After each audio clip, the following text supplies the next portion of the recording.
নমস্কার বন্ধুরা, আপনারা সকলে কেমন আছেন? আশা করছি সকলেই ভালো আছেন আর আপনাদের আশীর্বাদে আমরাও সবাই ভালো আছি। আর আমি আজকে চলে এসেছি একটা মাছের রেসিপি নিয়ে।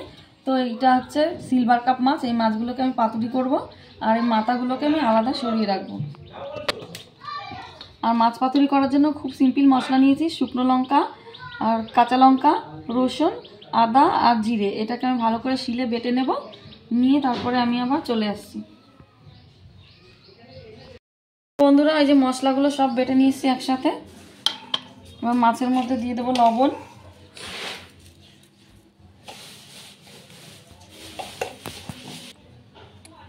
আর দিয়ে দিচ্ছি হলুদ গুঁড়ো,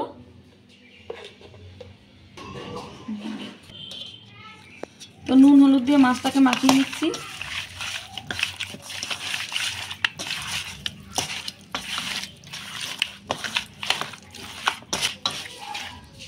এবার বাটা মশলাগুলো সব একবারে দিয়ে দিচ্ছি।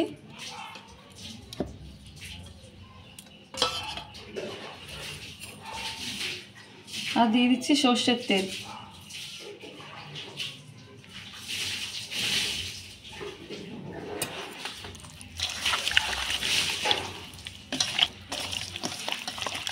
সব মশলাগুলো দিয়ে একবারে ভালো করে সুন্দর করে মাখিয়ে নিচ্ছি মাছটাকে।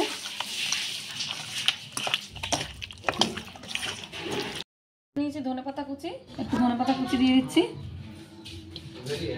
মাছ পাতার টেস্টটা আরো ভালো নিয়ে আসবে ধনেপাতা কুচিটা। সুন্দর করে ম্যারিনেট করে নিচ্ছি মাছগুলোকে, ধনেপাতা দিয়ে, লঙ্কা, রসুন, আদা, জিরে সব দিয়ে। তো মাছগুলো আমার মাখানো হয়ে গেছে ভালো করে। এবার এটা পাশে সরিয়ে রাখলাম আর নিয়ে নিলাম বড় সাইজের একটা কলা পাতা। এবারে পাতায় আমি তেল মাখিয়ে নেব। কিছুটা পরিমাণে সর্ষের তেল দিয়ে দিলাম, ভালো করে এখানে মাখিয়ে নিচ্ছি এটা।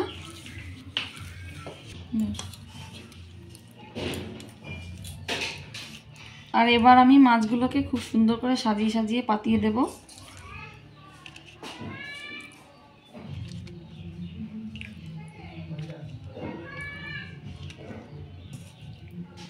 মাছগুলো সব পাতা ধরবে তো? ওটাই তো প্রশ্ন। দেখি, চেষ্টা করছি ধরিয়ে দেবার। লেজাটা পরে দিই।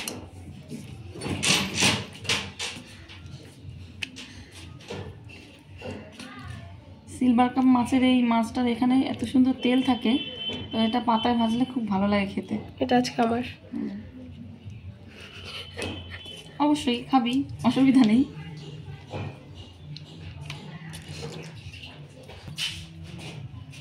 তো মাছগুলোকে সুন্দর করে পাতিয়ে দিলাম। এবার এই মশলাগুলো উপর দিয়ে দেবো।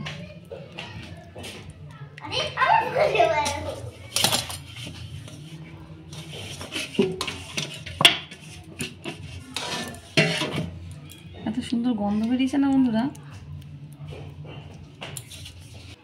আর এবার একটু সর্ষের তেল দিয়ে দিচ্ছি উপর থেকে।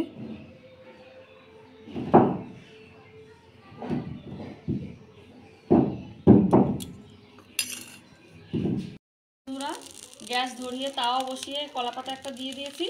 আর এবারে আমি মাছগুলোকে নিয়ে বসিয়ে দেবো।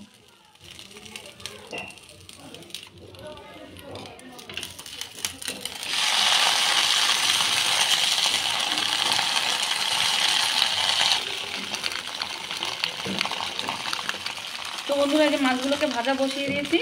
কলা পাতা মাছ ভাজা খেতে দারুণ লাগে। এখনই যে কালার দিয়েছে না, পুরোটা যখন তৈরি হবে তখন কি দারুণ লাগবে। যে কখনো খাননি সে একবার করে খেয়ে দেখবেন, দারুণ টেস্ট হয়।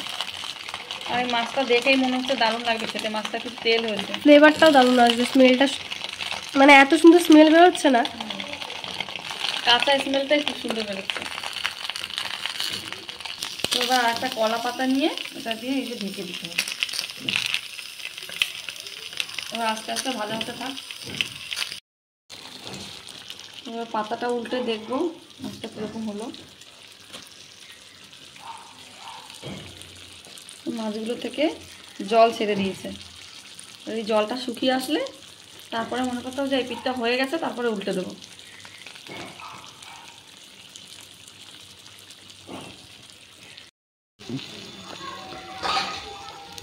তো বন্ধুরা, জলটা শুকিয়ে গেছে দেখুন।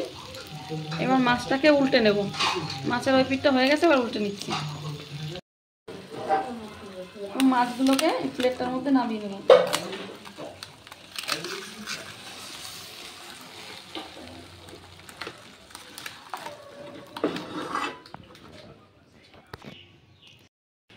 তো এবার মাছগুলোকে উল্টে নেবার জন্য আর একটা পাতা নিয়ে নিলাম। আর এই পাতাটা আর একটু সর্ষের তেল মাখিয়ে নেব।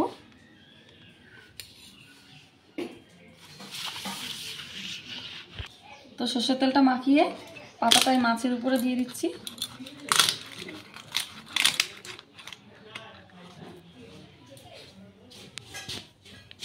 নিয়ে নিলাম আর একটা থালা।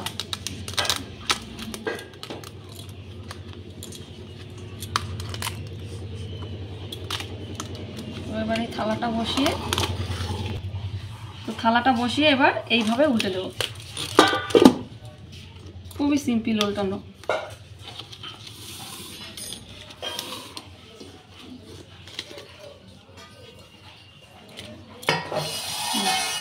উল্টে দিলাম।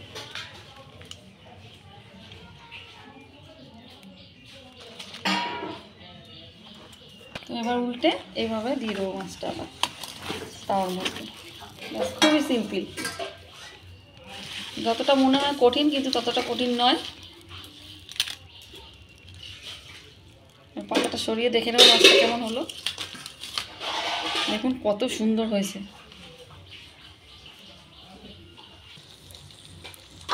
তো মাছের ওই পিঠটা তো ভাজা হয়ে গেছে, এবার এই পিঠটা একটু ভাজা হোক, তারপরে যখন নামিয়ে নেবো তখন আবার।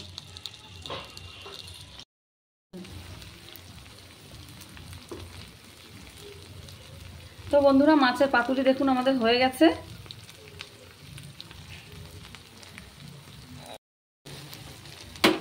তো বন্ধুরা দেখুন মাছের পাতুরিটা আমাদের হয়ে গেছে, কত সুন্দর লাগছে দেখতে।